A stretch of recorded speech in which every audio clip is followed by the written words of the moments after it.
Selamat pagi Bapak Ibu semua, A Peter Sweet Life. Hari ini bicara tentang self-control.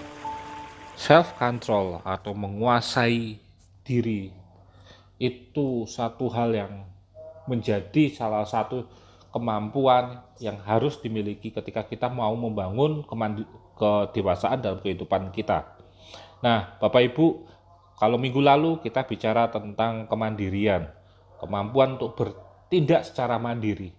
Nah, sekarang kita bicara tentang self control, bagaimana diri kita mampu menguasai, mampu mengendalikan, dan yang terpenting diri kita ini mampu mengelola hidup kita dengan baik.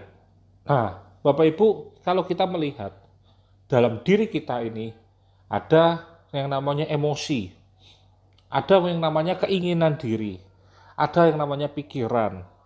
Nah, hal-hal inilah yang seharusnya kita kelola dengan baik. Seringkali kita punya kemampuan intelektual yang tinggi, tapi kemampuan intelektual yang tinggi ini tidak akan berarti jika kita tidak memiliki yang namanya penguasaan diri dengan baik. Kita bisa melihat contohnya ketika ada orang yang korupsi. Seorang koruptor, mereka bukan orang yang bodoh. Karena itu mereka bisa menciptakan satu tindakan korupsi yang biasanya itu sangat-sangat rapi sekali. Namun terkendala oleh satu hal, sehingga mereka ditemukan atau bisa dipidana. Nah, mereka pintar, tapi mereka tidak bisa menguasai diri, tidak bisa mengendalikan keinginan diri.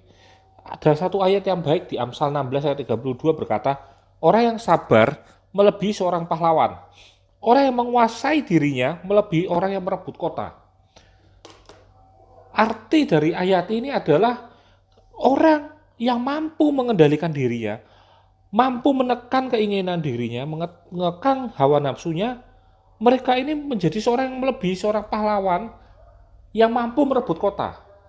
Nah, gambaran itu seperti gambaran tentang bagaimana orang yang menguasai diri itu adalah orang yang mampu menaklukkan dirinya dan mampu menaklukkan orang lain ataupun menaklukkan masalah atau problem yang ada di depannya dia.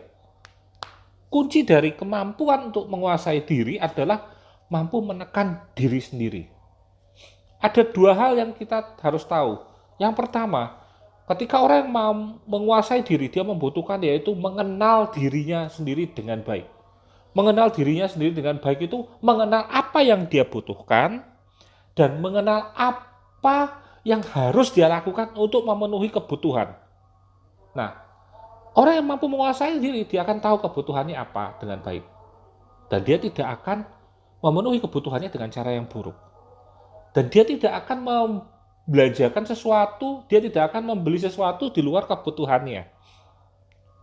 Bapak Ibu semua, penting bagi kita untuk mengerti bahwa menguasai diri adalah cara kita step selanjutnya dari kemandirian. Kalau kita bisa mandiri, harusnya kita bisa menguasai diri kita. Belajar menguasai diri itu tidak mudah. Belajar untuk mengerti diri kita itu tidak mudah. Tapi butuh yang namanya perjuangan yang penuh dengan trial and error. Kita coba-coba dan meskipun gagal, kita coba lagi. Gagal, kita coba lagi. Dan jangan pernah takut.